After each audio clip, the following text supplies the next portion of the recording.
Why is arthritis so painful? Is causing pain in arthritis? Well, arthritis is nothing more than the cartilage on the end of the bone wearing down. Let's use the knee, for instance. So the cartilage on the end of the thigh bone and the cartilage on the end of the shin bone, the tibia, starts wearing down. Now, when that happens, that's kind of like the tread on a tire. When the cartilage wears down, more and more force gets transmitted to the bone underneath the cartilage. Bone has millions of pressure sensitive nerve fibers.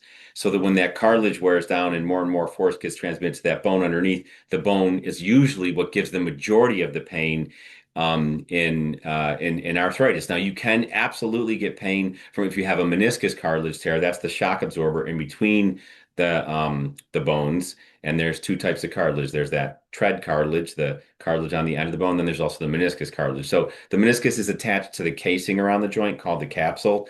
And if that tears, it causes abnormal pulling on the capsule. The capsule has nerve fibers in it that can hurt.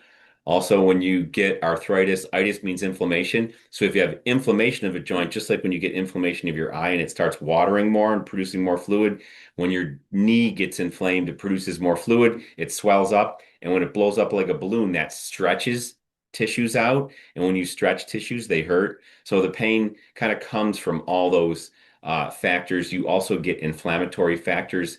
They're called cytokines, proteins and things, bad ones that cause inflammation in the joint as well. And inflammation in and of itself can irritate nerve fibers. But honestly, the majority of the pain comes from the bone, which is bad because that hurts. But the good news is we can actually repair that and a lot of times get that to heal and cure that part, cure those soft spots in the bone.